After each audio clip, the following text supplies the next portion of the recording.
for this roundtable discussion on corporate liquidation process. We have with us Mr. Nilesh Sharma sir as moderator for today's roundtable.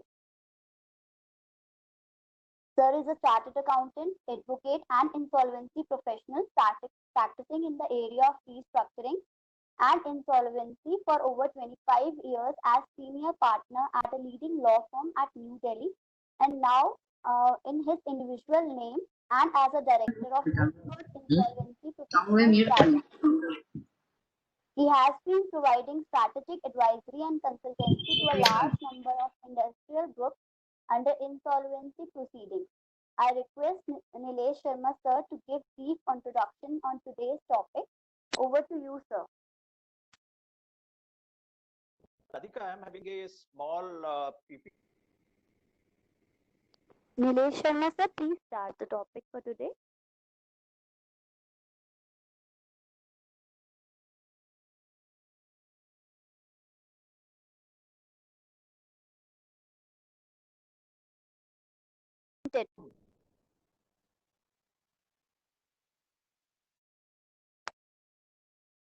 Yes, sir. You can just present that PPT.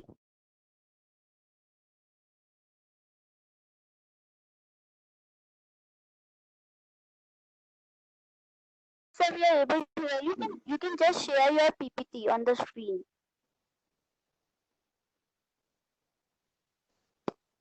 I'm sharing.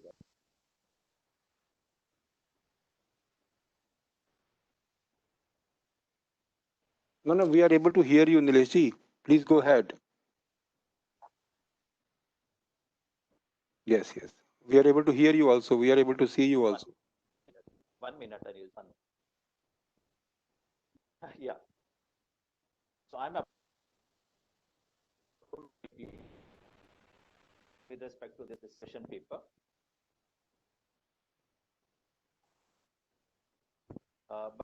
Let's start the discussion on this. First of all, welcome all.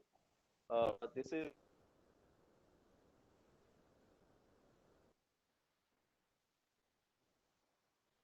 liquidation process.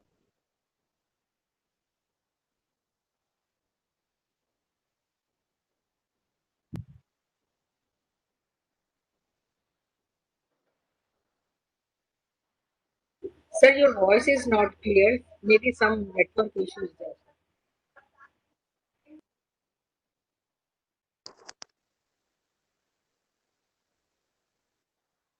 Sir, we are unable to hear you. You have some network issues.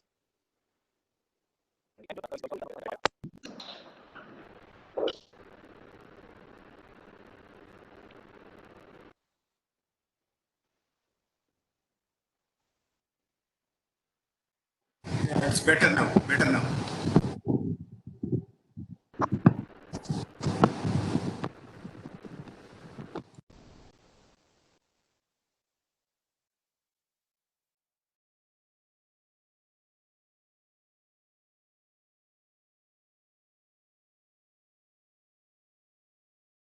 I think if Mr. Nilesh can put the video off, the data speed could be better in that case.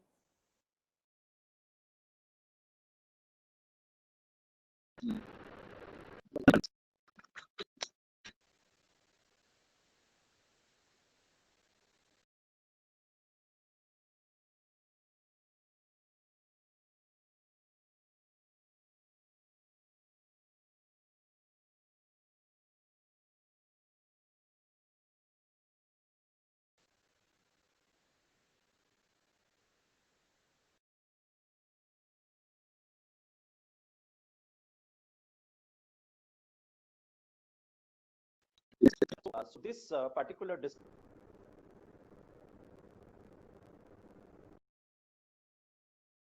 and one is assignment of non-really realizable assets, which we call the abbreviation is NRRA, and the second particular issue is assignment of claims by the state, and the objective which is sought to be achieved by way of this discussion paper is so that provisions can be incorporated through the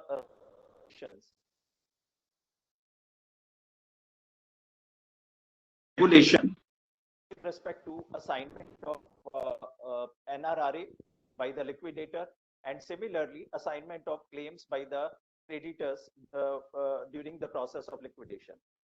And objective to be achieved through this process are one, that because of the time which is taken in realization of these NRRA, that can be avoided. So avoiding the delay in closure of liquidation is one objective.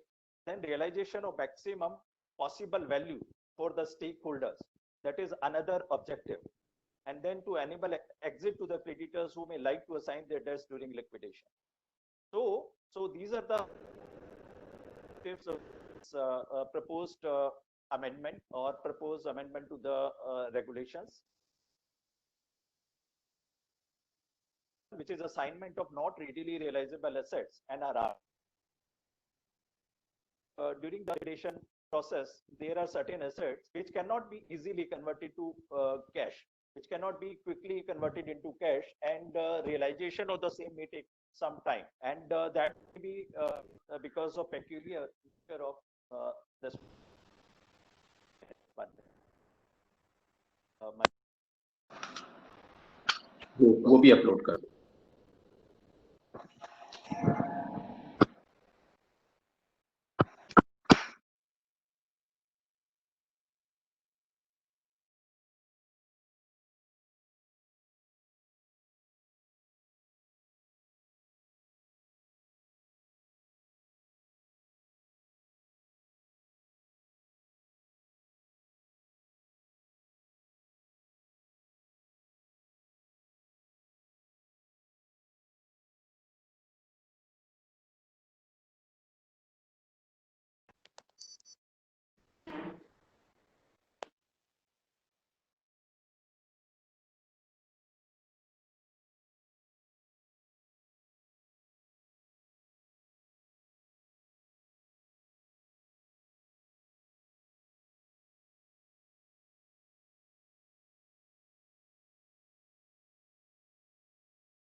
So I hope that you can now see this particular PPT. Hello? Yes, we are able to see this now. Yeah. So if paper, these ought to be achieved. Then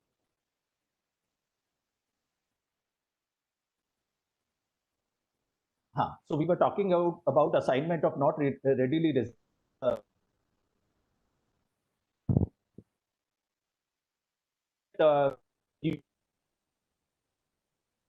these are not readily realizable, and their realization may take some time, and it may involve some cost also. And examples of the same refunds from government agencies, like some GST refund or some IT refund is there.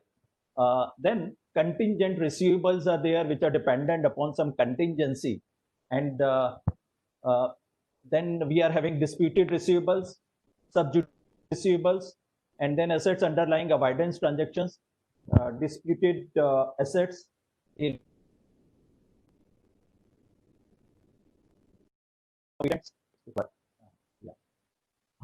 pending claims under warranty, receivables contingent upon future events not in the control of CD and pending claims against project authorities. So these are some of the examples of the NRRAs.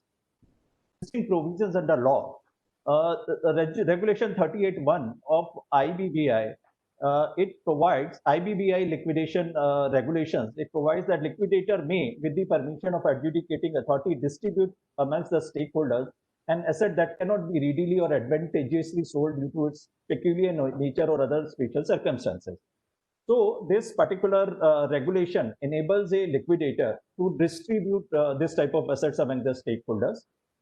And then there is another provision, which is Regulation 44(1), which says that the liquidator, he will liquidate the corporate debtor within a period of 1 year from the liquidation commencement date, notwithstanding pendency of any application for avoidance transaction under Chapter 3 of Part 2 before the adjudicating authority or any action thereof.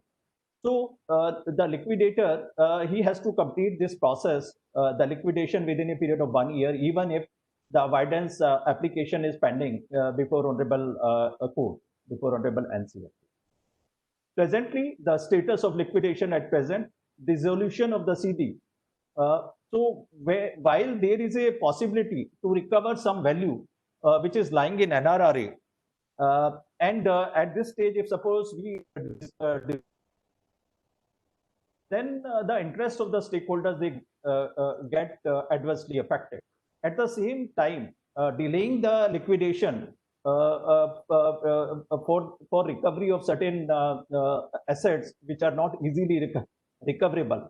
So that prolongs the process, and during this period, value gets depletion in value takes place, and then additional costs are also there, which get accumulated. So liquidator is required to take an action to recover the amount receivable from the contingent asset which may accrue to CD based on an occurrence of uncertain future events, and there is no control over the occurrence of such future events. So in spite of the same, he has to take a decision. He has to still proceed under law to recover these assets. So as a result, what happens is that undue delay in completion of this process, then additional costs are there. So this type of a situation it has been felt that it should be avoided by giving another tool to the liquidator, where he can assign the debt, he can sell the assets, and then whatever recovery is there, that can be so proposed option as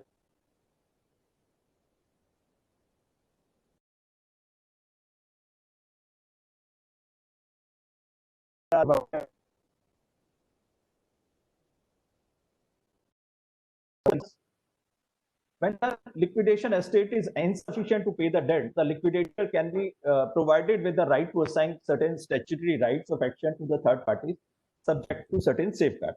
And this assignment can be absolute assignment, where there is no future recoverable, or the money whatever is the market willing to pay, that is recovered upfront only, and then in future there is no recovery expected. All the rights are assigned in favor of the assignee.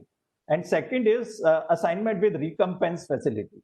So under this option, some advance payment is taken, and then in future, certain formula, some recovery is expected as and when the recovery is made by the assignee. So these two types of, one is absolute, and then assignment with recompense facility. Proposed amendment. So the amendment which is proposed is that one, liquidator may explore the possibility of assignment of NRRA through public auction to third parties. If auction is not possible, the assignment may be done on arm's length basis. So it is proposed that let him make his efforts through a public auction. But if suppose asset is not that valuable, then in that case, it can be done on private treaty basis also. But there he has to ensure that it is on arm's length basis.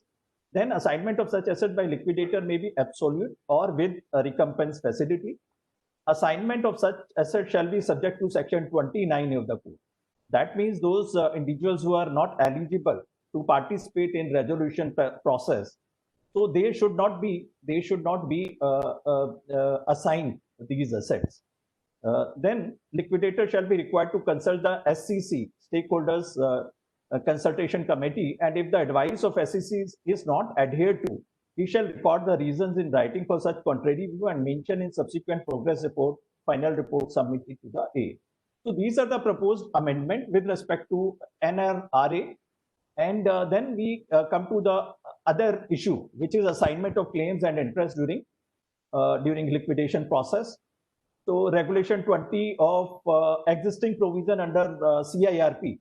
So they recognize the fact that debt can be assigned to a a creditor to another entity or another individual. And Regulation 28 provides about the same. Similarly, Section 21(5) of the code, it says that when a operational creditor assigns the legally transferable or legally transferred any OC, then transferee shall be considered as an OC. 5(7) of the code, which defines the words financial creditor, it also provides that any person to whom a financial debt is owed, and it includes a such person to whom such debt is legally assigned or transferred. So this recognition of the fact that yes, debts can be assigned also during this CIRP process. So this provision, and in 5(7) applies to not only the resolution, it applies to liquidation also. We have then Section 520 of the code. Operational creditor means a person to whom a operational debt is owed and includes any person to whom such debt has been legally assigned. So existing provisions of CIP relating to CIRP, they recognize this fact that yes, debts, assignment of debt, through assignment of debt, the existing creditor can exit from the that particular debt. Then judicial pronouncements are also on assignment of debt. Honorable Supreme Court in ICCI Limited versus Official Liquidator has held that right contract can always be assigned. Okay, a creditor can always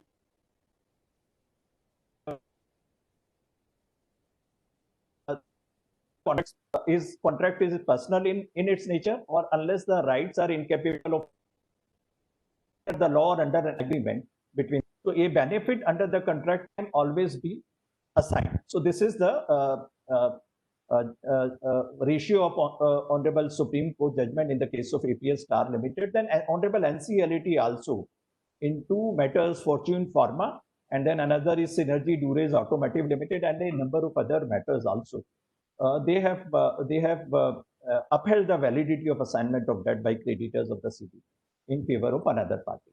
Now, proposal is with respect to assignment that even that during the liquidation also there should be a provision under by way of liquidation regulation, which enables the stakeholders to exit from the debt and assign to another entity, who then becomes a creditor and who becomes entitled to the rights which this particular assigner was having. Proposed amendment as regard assignment of claims and interest, it is proposed to provide in the liquidation regulation, if a creditor assigns or transfers the debt due to such creditor to any other person during the liquidation process period, both parties shall provide the liquidator the term of such assignment or transfer and the identity of the assignee or transferee. So these are the proposed amendment. Second is the liquidator may apply to the adjudicating authority to modify an entry in the list of stakeholder filed with the adjudicating authority as provided under sub-regulation 3 of regulation 31. So as and when there is an assignment, then the liquidator must apply to adjudicating authority about the change in this particular or modification in this entry. Then now, in the light of these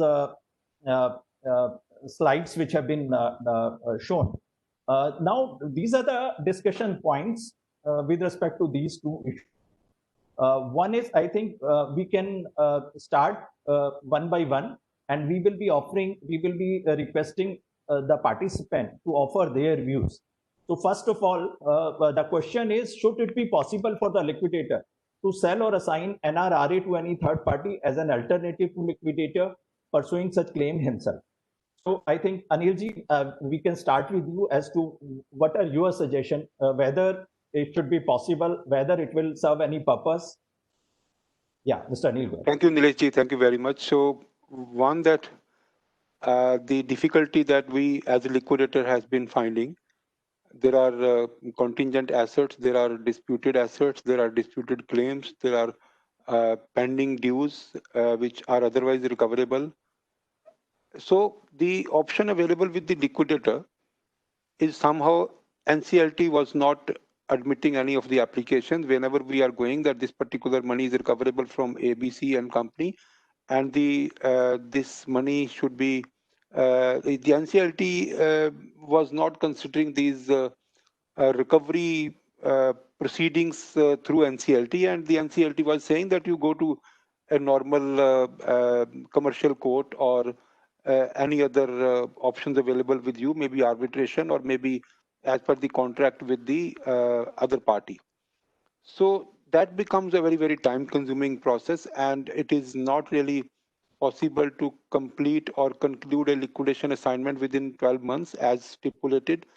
Once we start litigation on these accounts, it might even go to 4 years, 5 years, and nobody has seen that kind of period so far. That is the reason that the liquidations are not being closed in that manner as it was expected. So this is a very, very welcome move by IBBI, that this kind of assignment, if it is possible, and that too with two options. One, everything upfront, whatever price is settled. And secondly, once something is upfront and then balance amount on sharing basis. So these two options available in the assignment of contingent asset recoverabilities claims, those claims, that this is very good. However, the market has to develop. Presently, we don't have any market where somebody would put a value to all these assets. The market is also not there because the due diligence is not possible. The documents, the litigation documents are not always available with the liquidator. So the due diligence definitely is a very, very important part. So in future, the liquidators would be very, very careful to collect all the information regarding all these claims and contingent assets so that they are able to sell it, they are able to realize better out of these assets. I would like to have a couple of suggestions. One, we also would like to add some kind of joint venture agreements, and I think in case the organizers can make a note of this, because the joint venture agreements where collectively the corporate debtor and any other third party might have taken up a project and there is an asset lying in that particular joint venture which is not covered so far in the proposed claims or proposed assets. Then we can also look into the shares of unlisted companies which are mostly associate concerns, and those associate concerns are having underlying assets, which is very difficult because the liquidator doesn't have any right to write on the associate concerns. Only he can sell the shares where he may not find buyer. So those also can be assigned to the such companies which might come up in future for getting all these assignments. So this will be also a kind of specialized profession like asset reconstruction companies, or like these kind of companies who does in recovery business or undertakes the contingent assets claims of different kind. So this is the only suggestion that I have, that we should add some more like contractual agreements, joint venture agreements, and the shares of associate companies, investments, so which are not presently covered in the proposed regulation. So this is one suggestion.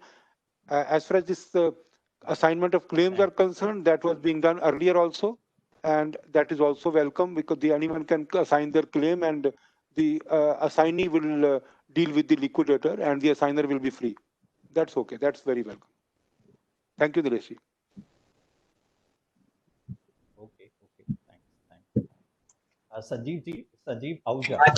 हाँ जी. How are you, Nilesh ji? Good. Okay. Good afternoon, everyone. So, Nilesh ji, I have a couple of points. I'll quickly run through them. So, The first point. yes, I mean, absolutely, yeah. That's probably the main suggestion which I have. So, absolute assignment to me is absolutely a very good idea, because giving a complete freedom to liquidator, really kind of get rid of all the contingent or disputed assets at one go, will probably help both on the maximization of the recovery as well as the timelines. But equally important is, let the auction be the best mechanism for the price discovery. That's one. In the same breath, I want to say, assignment with recompense facility to me is again fraught with certain confusions, which I can foresee going forward. Now, that can be confusing in terms of monitoring. It can be confusing, post dissolution of the company, who monitors the recovery? How do you distribute? Do you really put it? How do you really keep a tab as to what exactly has been, recovered over the period? Because nobody will have a time frame in your mind. So after the initial price, if we really kind of get into a recompense or a sharing, I think that can lead to problem. So the priority should be, to the extent possible, it should be absolute assignment. But two suggestions which are linked here are very important. One is we need to look at standardization of the process and the documentation. What I mean is we need to look from and think from the perspective of the assignee more than the assigner. We all understand liquidator in any case is bound by the the rules as a lead. But from the perspective of the assignee, the way we always have to look from the perspective of the resolution applicant during the CRP. So maybe one certificate, which is probably in a standard format to be signed by the liquidator with required details or anything additional, but then that should be taken as a legally and technically acceptable proper assignment. No questions asked. Otherwise, we'll all kind of get into a back and forth again, what has been given, we were not taken to the full whatever. So an auction, but an absolute assignment with a standardized process and documentation, if we really can kind of arrive at that. And the last bit is, let's be also very mindful of the fact that if we are looking at okay, I'll be a bit louder. So the last point which I'm making is, hello, is it true with everyone? Nilesh ji nahi khali sun pa rahe the. Hello. Hello. We are able to hear you, Sanjeev. We can hear you properly. We are able to hear you properly. Got it. We are able to hear you properly. Got it. So, okay. So what I said, I just say 30 seconds to repeat and probably a last suggestion. So absolute assignment, which has my vote totally, but assignment with recompense, I'm slightly skeptical about it. Auction be the best, source for the price discovery. A standardized process and documentation is equally important. Last, not the least, we need to be very mindful if we are proposing any changes in the regulations. Let's be clear, do we require changes in the code as well, or changes in the regulations are good enough? Because tomorrow should not be that, somebody goes to NCLT and the court and they say IBBI has, gone beyond their, the rights or the scope. So we need to be mindful the changes are required both at the level of code and regulations, or only regulations would do. That's all from my side. Thank you.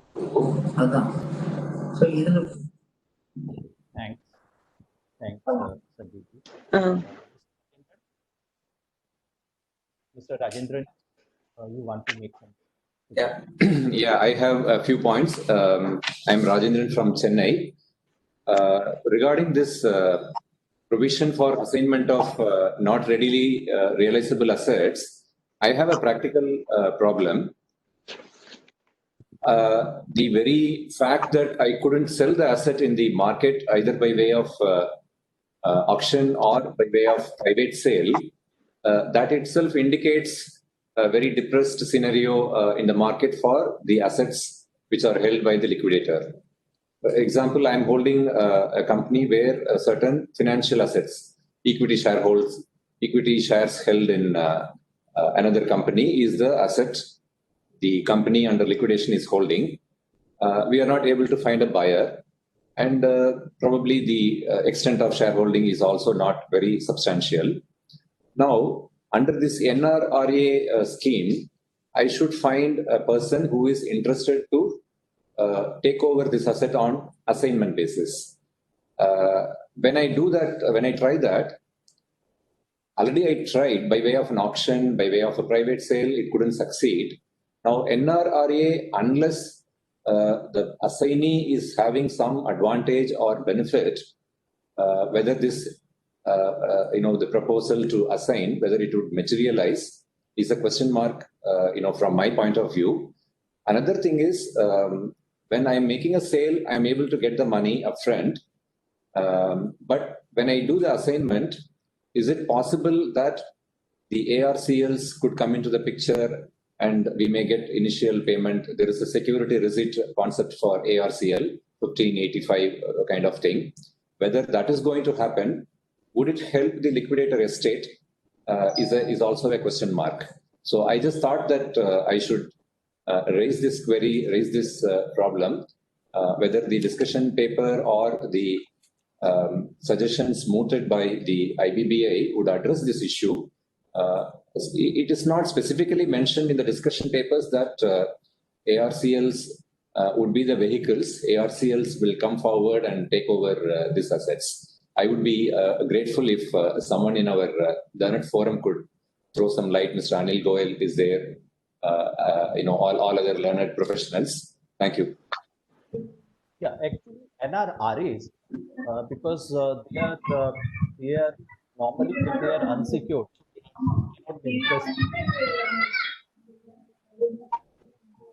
Mr. Aramuri, I think. Yes, sir. Sir, I'm very impressed with this scheme, sir. I favor this to the maximum extent. But there are certain issues with regard to this sale of NRRA assets.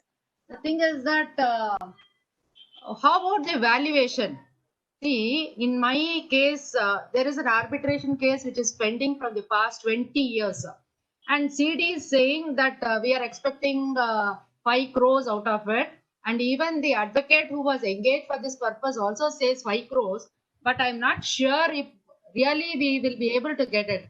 How to value all these disputed assets? That really is a very big problem and it is a very big challenge. That is what I feel from my side.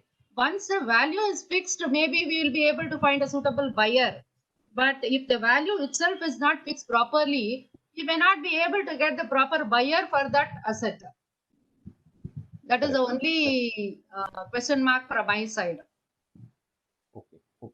So though this additional option is being given to the liquidator that they can dispose or they can sell these RAs to third parties. However, there is a requirement that mechanism should also be mentioned or as to how NRRAs will be sold. There will be and then after that, as you know that as the lenders or the bankers, they dispose of their NPAs. Similarly, in the similar manner, a mechanism can be there for disposing of these assets.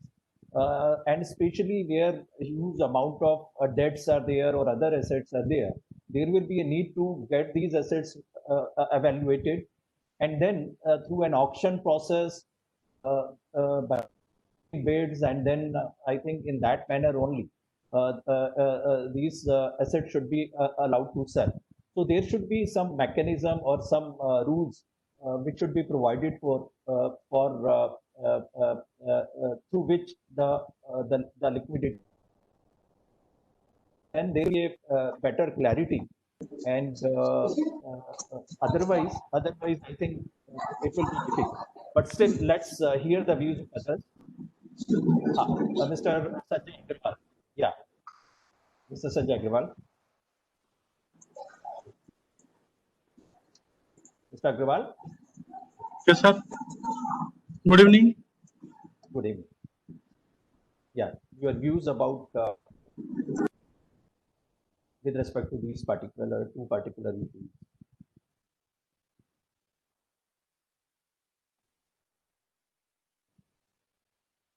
Any suggestions, Mr. Agrawal?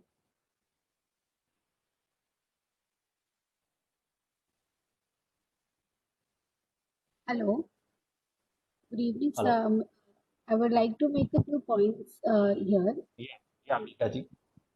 Yes, sir. Please. So now that we're discussing about the possibility and how viable is an assignment in case of liquidation process, we also need to look at some basic, initial points, the prelim points. That would be one, that there must, whether there's a non-assignability clause in the contract. So these are certain issues with respect to assignability that first have to be taken care of by the liquidator. So, for instance, in many cases we find that there's a counterclaim.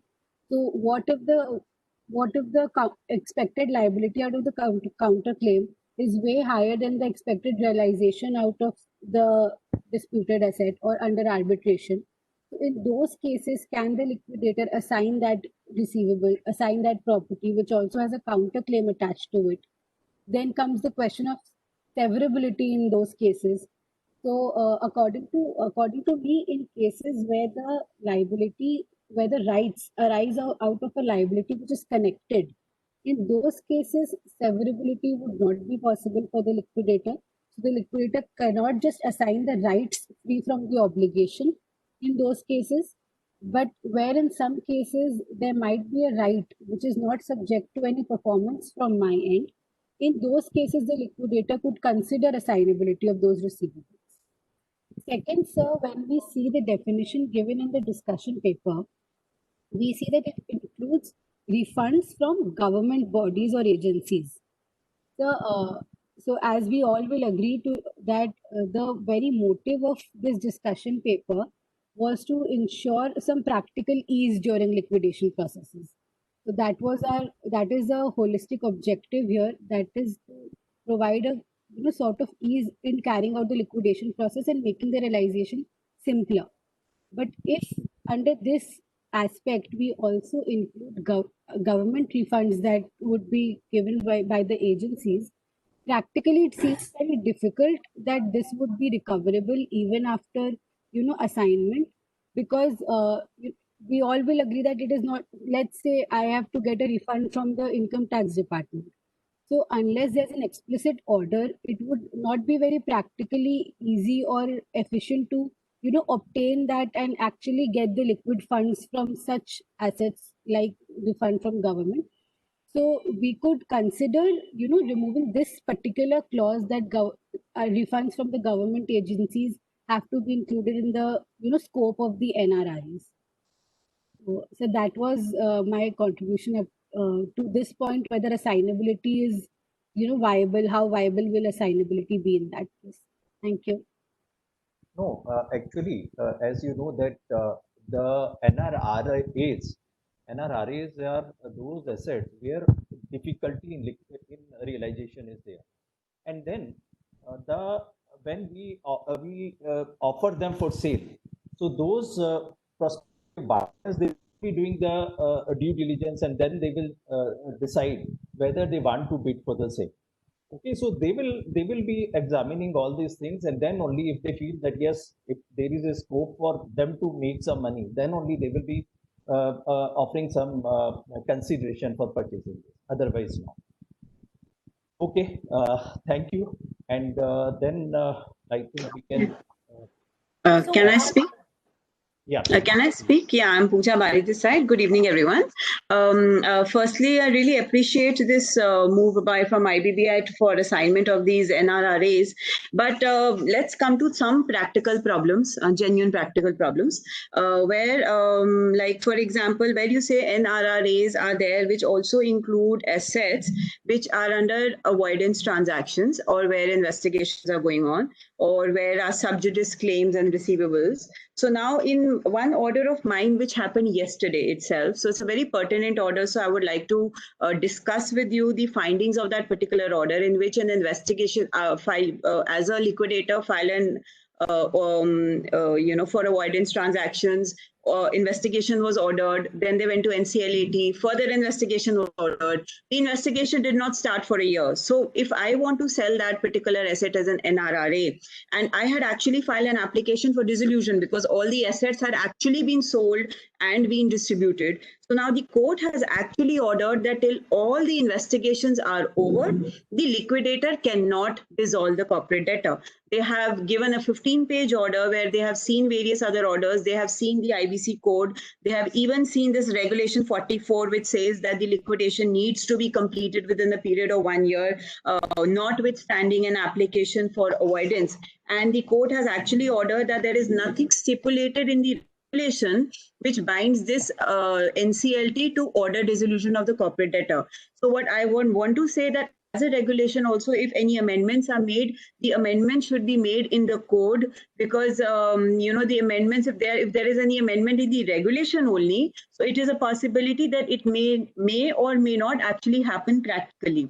And in my case, wherein again this investigation is going on, wherein these assets which were debtors, which were fake debtors, if I could have sold, but then if the court orders that till what the court has said to facilitate completion of that investigation for maximization of assets and the value thereof, and to ensure the smooth distribution arising out of this investigation to the various stakeholders, judicial propriety demands that the corporate debtor should not be dissolved when an investigation is pending, which is by the which has not even started. So they say that any pendency of an investigation creates a bar in ordering dissolution of the corporate debtor. So this is an order which actually came yesterday in my matter, and in fact, it is the reason I'm sharing this order is because it's very pertinent for this. Because what happens then? What does when you're assigning that particular NRRA, do you even assign your duties as an investigator?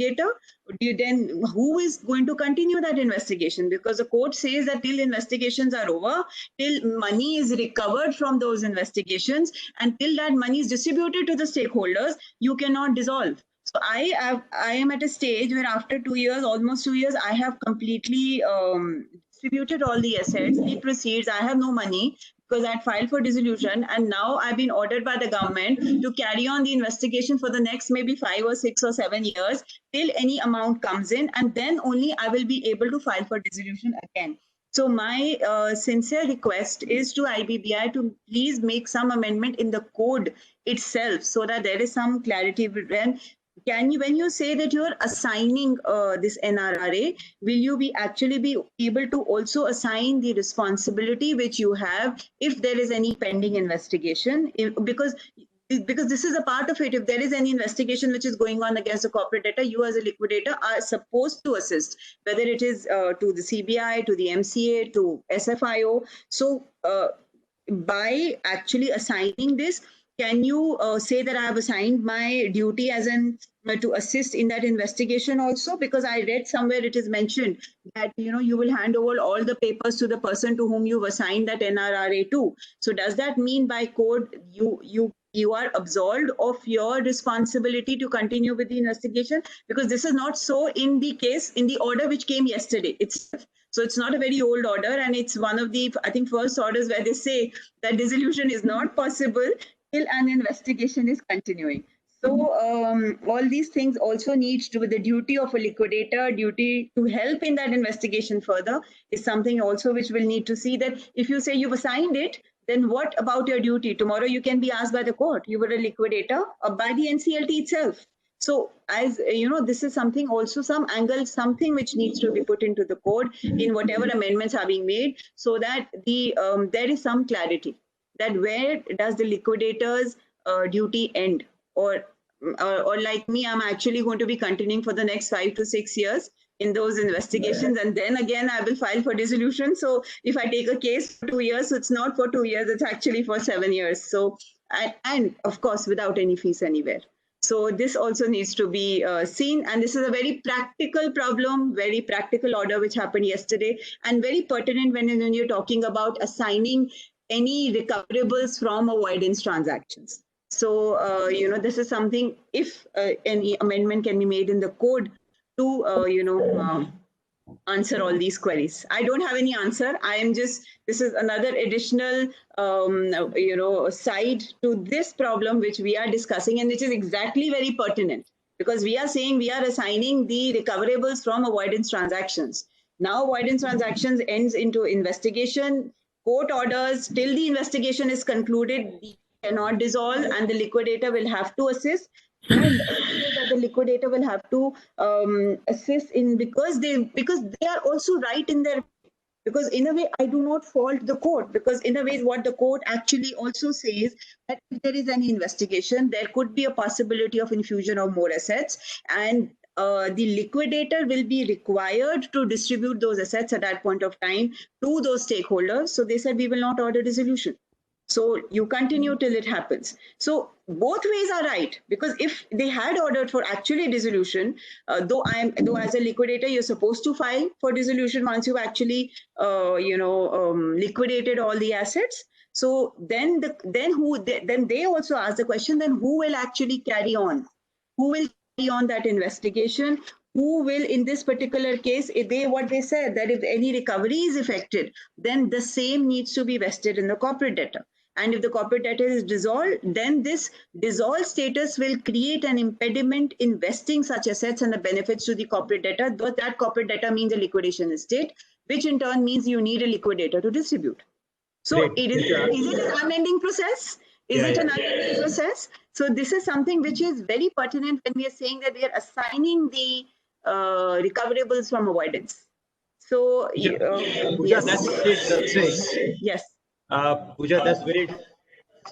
In fact, it's like, I wasn't aware of this order which you kind of just mentioned. Yes. And if you would have heard, if you have heard, the 3 points which primarily I made, they in any case were addressing this eventuality which you have given a example of.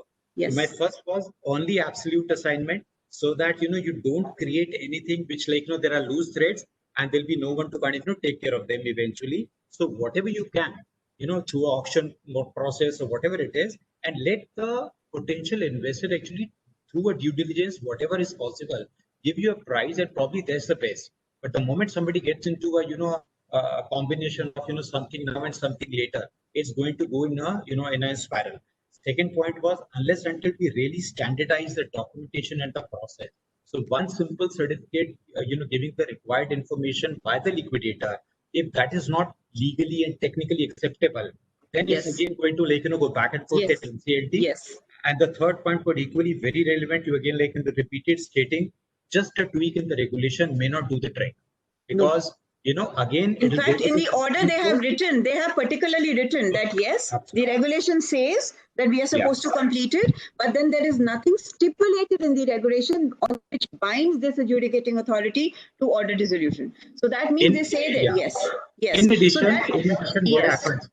In addition, what happens, even if there is a regulation, time and again, the last 3.5 years, I've seen various courts stating that these are director in nature, or they can override the intent or the spirit of the code. So few things definitely need a tweak in the code itself. Otherwise, it's a great idea. Yes. It needs to move Yes, forward. it's a very good idea. Practically, many questions need to be answered before it can actually be implemented, because a liquidator who's actually there doing the work faces genuine problems, and then there are various other litigations which a liquidator does not have the resources to fund for umpteen number of extra, many years ahead. So that needs. That's all I wanted to say. Yeah. Sure. Yeah. I think good suggestion, very good suggestion. And I think without that, it will not be possible. I think there is a requirement that code needs to be amended. Otherwise, this type of issues will be there, which Pooja just said. I think we can now ask Mr. Madan. Mr. Madan, if you are there. Mr. Madan, yes, I'm very much here. Kindly, your suggestions with respect to this. Good afternoon, everybody. First of all, my compliments to Pooja that she has opened a whole Pandora box, not only of NRRA, but of the entire liquidation process. Not only NRRA are also to be assigned, but all assets are to be sold. And after selling of the assets, if such an order is passed by the adjudicating authority, what will happen to the buyers of those assets if any adverse order is passed later on after this investigation? If entire liquidation process is declared null and void and illegal void ab initio, what will happen to the buyers of those assets? Because now the whole investigation has to be done by SFIO, and she's very right. She may be there for next 5 to 6 years. Nobody knows. Now coming to this NRRA, Nilesh ji, first of all, Nilesh ji, are you there, Mr. Nilesh? Nilesh ji, my compliments to you that regarding, can you bring this question? Yes. Actually, all of us have been really appreciating and praising this concept, but you have put the question very rightly, should it be possible for the liquidator?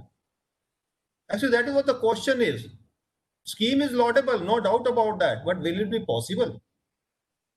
My observations are, first of all, whether this NRRA is given in the concept paper, whether these are the only NRRA or there are other NRRAs also. No, these are just some example, but a concept paper is not clear. In my view, first of all, the definition of NRRA should be given. Now, definition to be given in the regulations or in the code, this a regulator has to decide. Number two, at what stage these can be assigned?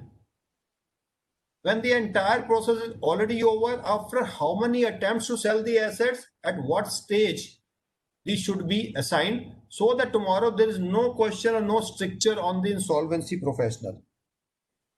Third is, what is the legal backing to this liquidator, number one, as well as to the assignee? What is the immunity available to him? Is there any indemnity? What IBBI or Ministry of Corporate Affairs is going to communicate or regarding advocacy of this particular concept of assigning of NRRAs? Only last week, I tell you, one of the SDMs in UP has refused to honor the order of resolution plan approval order of NCLT. He says, I don't understand IBC, I don't understand NCLT. Certain premises were locked down and he refused to open them even despite the clear-cut instructions of NCLT. So tomorrow, if you are assigning all these NRRAs, what will be the fate of the assignee? Is he going to get some sort of recognition or legal backing, or maybe some letter or authority from IBBI? Yes, he is the person assignee and duly recognized by IBBI. Are we going to have some panel of assignees also for that purpose? Because if we see the things, it refunds from the government. Tomorrow, if the assignee goes to the government, whether a government is going to recognize that assignee? That's a big question mark. Disputed receivables. Which debtor is going to recognize this assignee? Simply on the basis of the letter written by the liquidator. I think all those things should be made clear. As for legal ownership of some of the disputed assets, वो तो market में आज भी बहुत लोग available हैं जो disputed ownership वाले प्रॉपर्टीज खरीद लेते हैं, उसके तो असाइनीज मिल जाएंगे हमें, but provided whether they'll be getting any legal right if they acquire those assets. That's what my question is. And again, the similar question is, what shall be the locus of the assignee? Wherever he goes, what shall be his locus? And tomorrow, will any question be asked to this liquidator that at what price he has assigned this? Or will he get immunity from all the regulators and no question shall be asked from him? These are some of my observations on this particular first point only. Thank you. So may I share some points, sir?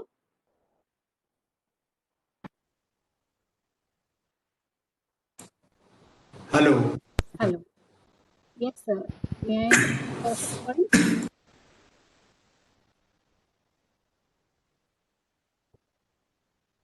Mr. Badan, legal backing to these assignment transactions. Yes. Number of judgments are there on this particular issue that your rights you can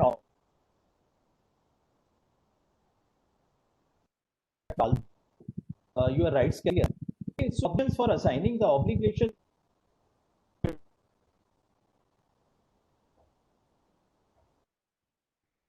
Nilesh जी, आपकी signal में कुछ issue है अभी मेरे ख्याल.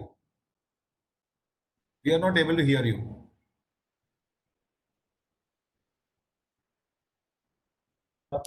Is that context?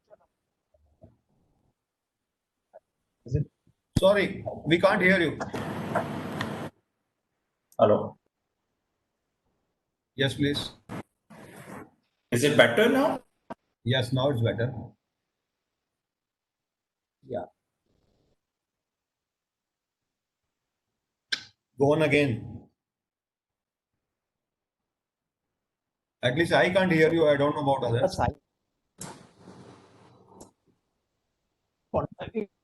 We are not able to hear you. Achha, no, you are not able to hear? No. So now we are able to hear you. It is breaking. It is breaking. Some network issue. It is visible. Yeah, it's better. Yes, it's better. But with this problem, Yes, Is it sir. is this better now? Yeah, now So Better than before, sir. yeah, assignment is a normal transaction. Assignment is not something which under this these particular regulations only is discovered or which is invented now only. These are normal transactions under Contract Act, and a number of judgments are there on this particular issue or recognizing the rights of the assignee. And I refer to one judgment of Supreme Court in my PPT. And there are other judgments of this one. Under IBC only, these judgments have been there, where the rights of the assignees have been recognized. And then you know that a liquidator, he's required to sell the assets. He is required to realize the assets. And then debtors, one is that suppose immovable assets are there, so they sell those assets. So selling of asset is what? You are assigning your rights. You are assigning your rights in favor of the buyer. Similarly, when these NRRAs are there, debts are there, which you feel that it will be taking time. So you are always entitled. You can always transfer these debts if suppose there is a buyer. I think these provisions will enable us to develop a market for this type of assets. Though presently, because much transactions are not taking place except under this Surface Act, where bad loans are being acquired ARCs. But I think law is there. Under Contract Act, these provisions are this type of provisions are there. Judgments are there, so it's not a new thing. But still, I think if this type of change is there, amendment is there in the act or in the code, I think that will be giving a better clarity. Hello.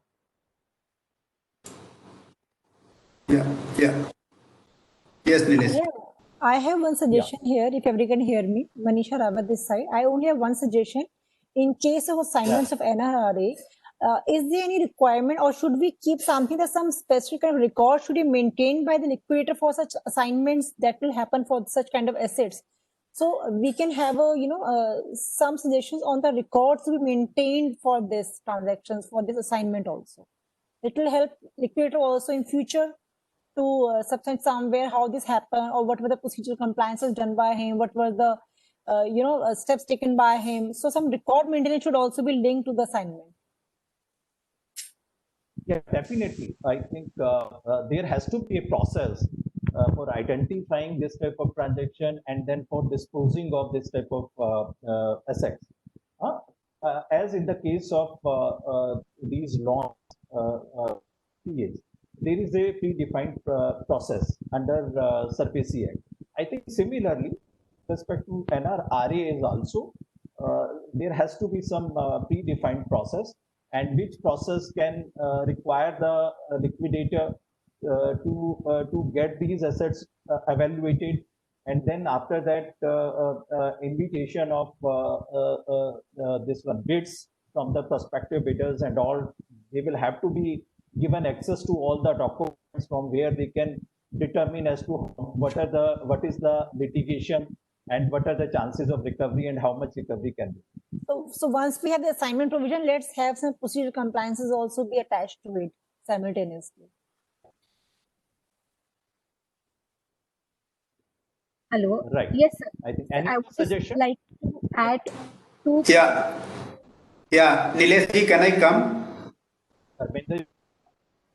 Yeah. Hi. Yeah. Good afternoon, everybody. I'm Dharmendra Kumar, insolvency professional from Delhi. I would like to make a couple of points with respect to what our fellow panelists submitted in the course of discussion. First of all, definition of NRRA. It's very important to define NRRA, and more particularly asset. The point made by was that vulnerable transaction or avoidable transactions are treated as asset to be dissolved. Is it part of asset memorandum? Is it part of the balance sheet? Is it part of the books of account? Probably not. So if it is not an asset anywhere in the present context, how one can define these realization possibilities and timing and the value? Those are the later issues to be addressed. First of all, we need to concentrate, or the discussion paper needs to clarify about the definition part of the asset, which is very important. And unless clarity is brought into this definition part, it will be very difficult. So liquidation estate, definition of liquidation estate, other avoidable transaction, and everything needs to be amended to take care of this definition. And this definition should also be brought in by way of amendment in code. And that is what I meant to say. Only regulation is not sufficient, because the intent of legislature will be visible only by way of amendment in the code. So that is point number one. Point number two is, again, in case of contingent assets, determination of realization timelines and the value is a very vague thing. And right to recompense, the second point that we are trying to discuss here, whenever the option to exercise right to recompense is exercised, determination of time and value is important, and there should be some method to reach at these two variables, like timing of realization, when the realization will happen, and then when subsequently distribution will happen, what is the value, what is the distribution criteria. Then a third related thing comes about who will distribute. Like, even if right to recompense is exercised, some realization happens, who will distribute? So that also needs to be defined, whether there will be a trust, there will be escrow account, and all those procedural parts of the escrow account and the operational parts of the escrow account needs to be defined well in advance. So this is also a related issue. Then on the question of market making, I would like to suggest that some institutional framework needs to be brought. Like we have seen in past so many years post liberalization, there is some stock exchange or this thing, some sort of platform, not only electronic platform, some market making activity where buyer and sellers are facilitated and regulated properly. So I don't know whether IBBI takes this role, or there is another regulator brought into the system. But yes, market making cannot happen without a regulator. That too in the initial days. That's very important. That's my interpretation. Then another small point is point number C. Should SEC, Stakeholder Consultation Committee, be consulted before? Yeah. Hi. Yes, Nilesh. Yeah. So I think let's go to the other questions. if Yes, assignment, if suppose this option of recompense is there, then what should be the mechanism to distribute funds to stakeholder post dissolution? Any suggestion with respect to this? Right. Any suggestion? My suggestion would be here that there is a escrow mechanism with a trust, and that trust is liquidator or somebody who is here not from regulator side, but liquidator should be made a trustee. So that's my suggestion. That's my interpretation of that for distribution. Not in the capacity of liquidator. Yeah, please. There is no end to liquidation in that case, because objective here is that the liquidation process is completed at the earliest. Okay, so if we are making the liquidator trustee, then again it will be taking time. So I think let's have the suggestions of other participants to this particular as to what mechanism should be there. Yes. Mr. Munish Kumar. Thank you, Nilesh. And before I make my submission, I would like to respond to Mr. Dharmendra Kumar. And I request him to read section 36. Ask him to read section 36, subsection 3. That's hello. There's an answer to Mr. Dharmendra Kumar first. The section 36, subsection 3 clearly provides assets subject to determination by court are part of liquidation estate. Section 36, subsection 3 also provides that any assets or their value recovered through proceedings for avoidance transaction is also part of liquidation estate. So the first question that he was raising is, I think, it has no value. Number two, the order which that yesterday NCLT has passed and Ms. Pooja was referring to, validly and perfect order. Section regulation 41(1) asks you to complete liquidation. It does not ask you to file dissolution applications. As long as there are assets to be realized and distributed, company cannot be dissolved. It's a thumb rule. Nothing wrong in it. So I like to, sorry, sir, there were no assets which were pending to be realized and distributed. All the assets were realized and distributed only on basis of an avoidance application, which I had filed under section 66. The court had ordered investigation to be done so that some recoverable may come out of that. And thereafter, they went to the NCLAT against the same. And then NCLAT also ordered investigation by the ministry for avoidance. This was an application which I had filed under section 66 for avoidance. Besides the same, all the assets were already recovered. They were in fact recovered in less than a year and also distributed among the stakeholders. So there was nothing recoverable which was left as a liquidator to actually realize.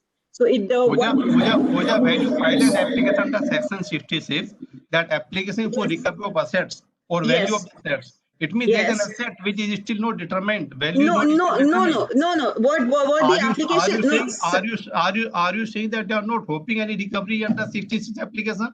No, I will tell you one thing, sir. There were about 200 crores of debtors which were fraudulent from my point of view, and there were various orders which were there, which there was no movement of goods. There were a lot of invoices which were created for bogus invoices without any movement, for which I had filed an application under 66. The application was for making a contribution by the directors, but instead of passing an order for making contribution by the directors, the court ordered that there is voluminous records are there. So we feel that, and they said that the NCLT is not equipped to handle such cases for fraud, and we think that an investigation should be done by the Ministry of Corporate Affairs. So there was no asset which was as such left, which was left to be dissolved or distributed. So it was an application where I filed for avoidance for section 66 to get contribution from directors. Instead of ordering contribution from directors, the court ordered that an investigation should happen because there were voluminous records which were there, and there were a lot of, in fact, there were thousands of pages of data which I had produced before the court. Thereafter, NCLAT also said that yes, investigation should happen. And now, because almost after a year, the investigation did not even start. Besides me sending letters, filing INC 28, sending them mails, the investigation did not start. So now the order is that till that investigation starts and finishes and something comes out of this, dissolution cannot happen. And I, as there are new constraints filed by every liquidator, because we are discussing the liquidation regulations. Two genuine constraints are if you have actually liquidated all the assets within the period of 2 years, you're supposed to file an application for dissolution, which is notwithstanding any pendency of avoidance transactions. There was no pending avoidance transaction. That was order. The section 66 was already ordered in July 19. NCLAT also they went, that also ordered in Feb 2020. But there, because the investigation did not start, so the court held the view that maybe if some investigation starts, maybe some amount may be recovered from the directors. Then in that scenario, you will need to wait for that investigation to start and finish and then file for dissolution. And if I did not file an application for dissolution, because these are very genuine problems which every liquidator faces, then as per two regulations, I am actually not following the section 54, and I'm also not following the proper regulations for where the timelines are given. That because it is my duty as a liquidator, if already everything has been distributed, what the actual assets have been distributed, then what is a liquidator to do? And this NRRA we are discussing today, this option was never available, or nor was available to a liquidator for a liquidation that started 2 years back. So there was nothing which could have been done of maybe fraudulent debtors and some investigation, because there was no actual order for what is the recoverable under avoidance. So there are genuine problems which is there. Exactly. Yeah, thank you, Pooja ji. Munish ji, this is what I was trying to. It was not part of asset memorandum, and liquidator. So far as liquidator is concerned, everything has been sold. All assets, as per asset memorandum, has been sold and disposed of. No value has been assigned to this, and no timeline, no certainty has been assigned by the court order. So you said that section 36, subsection 3, that is in the definition part, but how it is translated into practice, that is very important, sir. That is important. Okay. Objective, please. Objective. Good evening to you.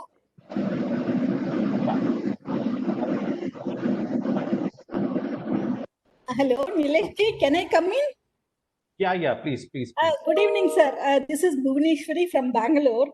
I would like to also, in addition to my questions, I would like to touch upon Pooja Begri's issue, what she is facing. In fact, when I had an opportunity to interact with Justice Mukhopadhyaya somewhere 2 years back, the same, with respect to avoidable transactions, if the company has to be, can the company be dissolved when the avoidable transactions are yet to be ordered or the investigation is complete? Justice Mukhopadhyaya gave the explanation.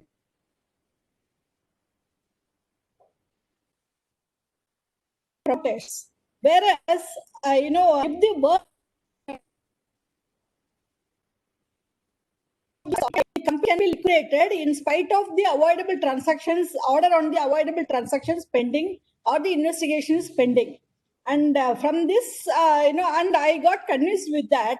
My sincere suggestion to Pooja is that against the order what she received yesterday, she may have to make an appeal to NCLAT so that, the NCLAT may look at this seriously, because it's a systemic issue.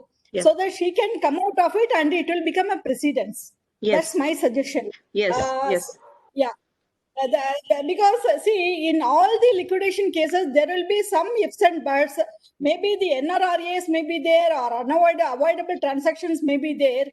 So we have to see how to come out of the thing. We cannot lifelong hold on to the liquidation process without any remuneration, without any timeline, and all these assignments once you take up, you will not be able to take further assignments because it will be treated as one assignment on hand without any productive work, without any income, without any reason, we get stuck. So from that angle, I appreciate, I feel, this assignment is a very important aspect.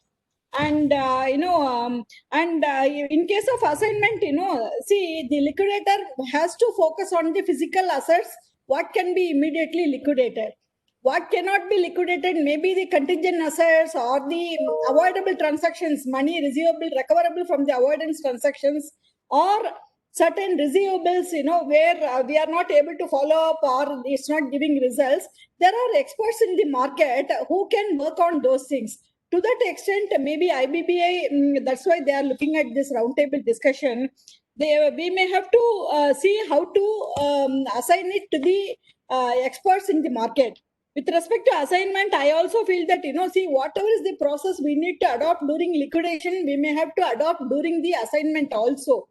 And it has to be, as somebody pointed out, it has to be an absolute number instead of, a recompense facility and all, then there's no end for it. And also, I feel when it is an absolute number through the waterfall mechanism, we should be able to say, realize the money and distribute it to the concerned stakeholders instead of keeping it pending. Otherwise, we will not be able to bring the process to an end at any point of time. So it has to be time bound. It has to be absolute numbers. And also the waterfall mechanism, we should be able to pinpoint and say that where it will go. Our intention is to complete the process within the timeline. At the same time, if somebody is, good enough to liquidate those assets, if I can recover for 1,000 rupees and an expert is going to recover at 2,000, and hence he is going to get it at 1,200 rupees from me, I'm happy to realize 1,200 and liquidate and distribute the money today and dissolve the company. So I think from that angle we may have to do. And with respect to the estimation, maybe the valuation report we may have to use for estimating the value of those assets. And also a discussion with the stakeholders will be very, very helpful, and decide the asset and accordingly liquidate, see how to assign it. And I personally feel that, see, each and every person will have varieties of, specifics with respect to his assignment. IBBI may not be able to come out with a regulation for each and every specific what we practically face in each assignment. So I think within the overall framework, we have to see how to bring it within the framework, make it as arm's length, and then liquidate it. Assigning or by liquidating it ourselves, one of the way, in either this way or that way, we should be able to complete it. That's my submission. Thank you. Nilesh, can there be a possibility? I was just thinking, like Ministry of Corporate Affairs has got Investor Education and Protection Fund, where all the unclaimed dividend shares, debentures, public deposits, all of them are transferred. Can we have such a fund, a Ministry of Corporate Affairs have such a fund where all these NRRAs, instead of assigning them, if they are transferred there, and then some sort of mechanism can be there, so the liquidation process gets completed in a time-bound manner, and liquidator is out of the clutches of this court later on. Definitely. I think a great example you have given, but the thing is, what is our experience of realization or getting money to distribute money to investors from Investor Education and Protection Fund? So that's the part, operational part. No, my experience is very good. My experience is very good. I'm getting my shares back from there. Great. My experience is exceedingly well. No problem. Great. Kindly understand, here intention is to transfer these assets to the experts who can realize better valuation out of it. Hello? But that exercise can be done from ministry point of view. Let liquidator be out of all this. Let there be combination of all these NRRAs in one pool only. Let it be assigned from that pool. All this exercise can be done at that level, not in each company by each liquidator. No, but price discovery has to be made. Price discovery. It can be done there. It is possible. It can be done there. Like here, liquidator is doing it. It can be done there also. My intention is instead of doing it company-wise, asset-wise, let it be in a pool. From the pool, it can all this can be done. Madan Sahab, your example is a bad bank of an NPA, right? Akin to a bad bank of an NPA. Exactly. And it's a welcome suggestion. But the thing is, Madan Sahab, here some practical issues like liquidator fees. Dharmendra यहाँ पे हम question answer नहीं कर रहे हैं ना. I have given my suggestion to Mr. Nilesh. Let him incorporate, not incorporate, and let him forward and not forward. That's separate issue. We are not having debate here. Okay.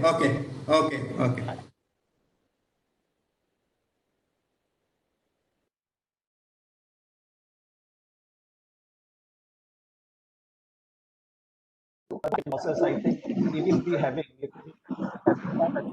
which he can realize by signing those assets and immediately once.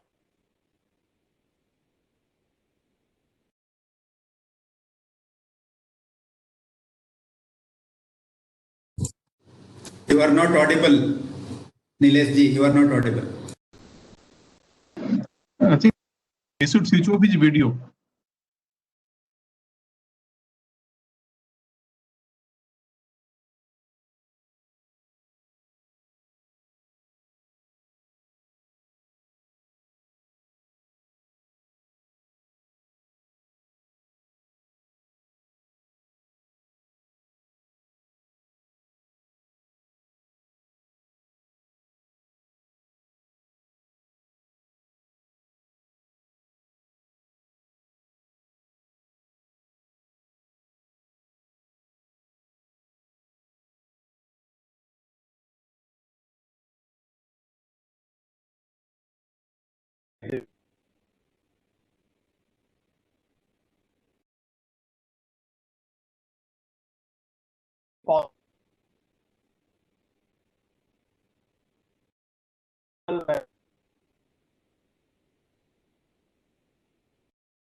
Nilesh ji, you are not audible.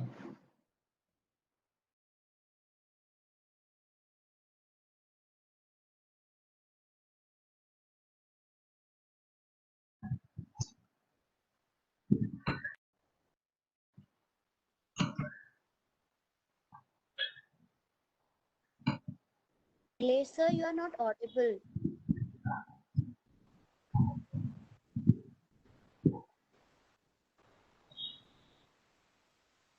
Sir, meanwhile, I can add some points, sir. Hello? Yes, ma'am, please. See, I am from Chennai. See, this problem is there even during CARP process. We are not able to value certain assets to the resolution applicant properly because we don't have proper information or it is under dispute. We cannot ask the resolution applicant neither when we ourselves are not able to make any due diligence on this. How do we expect the resolution applicant to make due diligence? We are not able to furnish information also for him to make his own due diligence. So there are so many assets like this even during CARP period. Why not this aspect NRRA can be introduced at the stage of CARP itself? Many resolution plans are getting failed because of unaccountability of so many other assets, like a company having 5 subsidiaries and their assets could not be accommodated. He is not willing to take up those 5 subsidiaries because the lack of information, that is a different entity, and the promoter of the CARP company is not answerable. He is not taking any responsibility. So in such cases, don't you think that we should add this NRRA concept even during CARP? Hello? Can I suggest now? What's your suggestion, sir? No. Yes. NRRA can be treated as an asset in your resolution plan and assigned to one of the creditors. No, why don't we adopt this even during CARP? That is my question. We are facing a lot of problems even during CARP, not able to give proper information to the resolution applicant on all these assets. when we ourselves are not able to make proper due diligence or proper evaluation on that, how do we expect the resolution applicant to make his own due diligence? It means now the resolution applicant will have to give some offer for these NRRs also. There will be the plan will have a better value then. Yes. I have tried this thing in one of the resolution plan where I was advisor, but the COC did not agree. No. During CARP, our main concern is to dispose of the viable project. That should be the priority. Yeah, so I feel that this NRRA should be brought in at the stage of CARP itself, so that we are able to save many viable projects for taking over by the resolution applicants. Yeah, can I suggest it is required because resolution applicant should provide the valuation for that. He will get benefit. Suppose there is a pending litigation which is subject to recovery, resolution plan, it is treated that way. If I get the recovery, let me complete this. If I get the recovery, it will be company. Or this way they give the treatment to that pending litigation or recovery or your disputed claim or that way. And that's why in CRP, this kind of transfer is not allowed because all property, whether it is disputed, unclaimed or whatever stage, is the property of company at that time, and resolution applicant has full right to value it. So they have to treat it in resolution plan.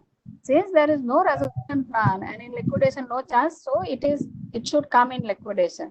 Now I'll come to my suggestion for liquidation as NRIA. Now, as regards very important thing will be the valuation.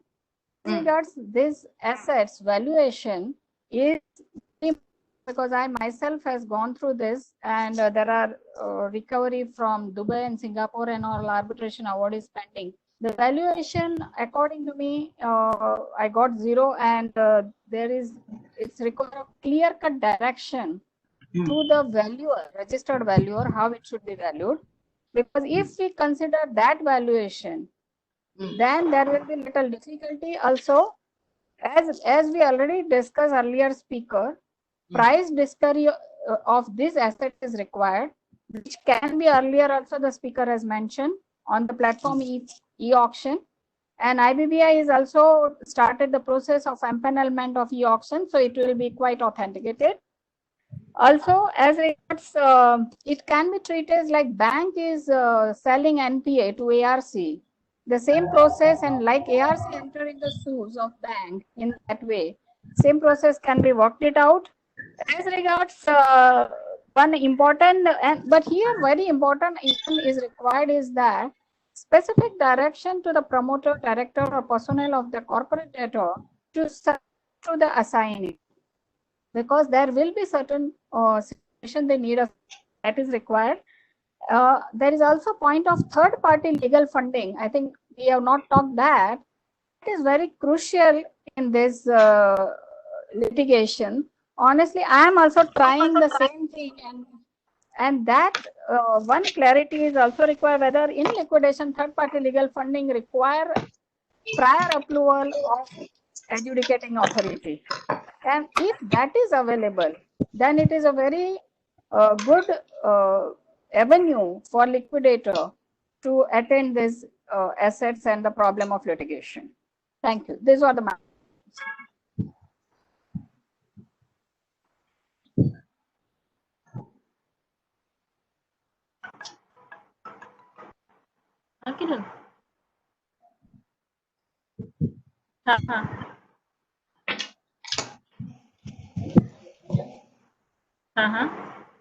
You all can give your points. We are writing down your points.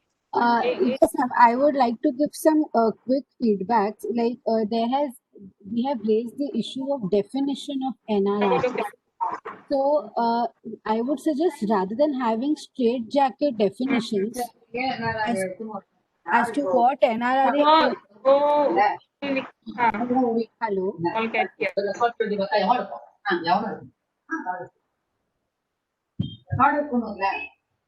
I would request other participants to kindly put themselves on mute. Please mute. Yeah, thank you. Thank you so much. Yes. So as I was saying, having straitjacket definitions of what NRRA is would not be feasible because there are different companies with different scale of operations. There are different nature of assets in the companies. So laying down, straight jacket numbers as to assign figures like for assets whose value is less than so and so would not be practical here. Instead, we can leave it upon the discretion of the liquidator in consultation with the SEC to classify which assets would be categorized as NRRAs, and for that we can instead have indicative guidelines. Let's say for the 7 months of liquidation, the liquidator could not sell that asset, or let's say the value is come down to below a certain percentage of what the value was during CIRP period, or let's say in cases of arbitration matters, we can say for a particular number of years the matter could not be settled, or we cannot foresee its future settlement that happens soon. In such cases, we can so this NRRA has to have a certain kind of foundation within which the assets can be classified. Else, in the later on during the processes, it might be prone to litigation by, let's say, the creditors or some other stakeholder. So that would be required.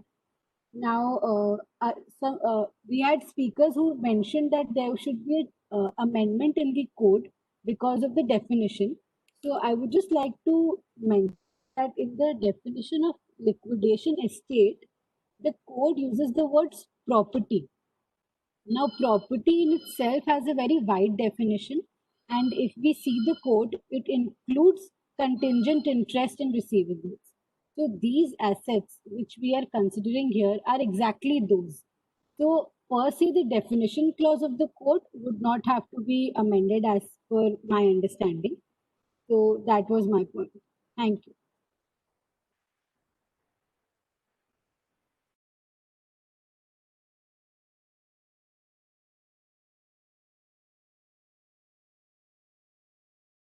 So if everyone has given your points, can we close it? Close this meeting?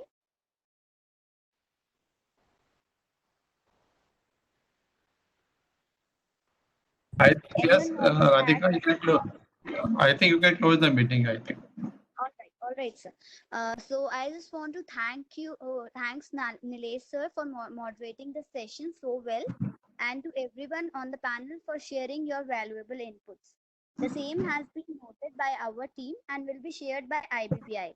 I would also like to request everyone, if you want, you can mail us your views upon the same by tomorrow evening. On behalf of Team ICSI IIB, I would like to extend my sincere thanks to all the professionals for accepting our request and taking out time from your busy schedule. Thank you, everyone.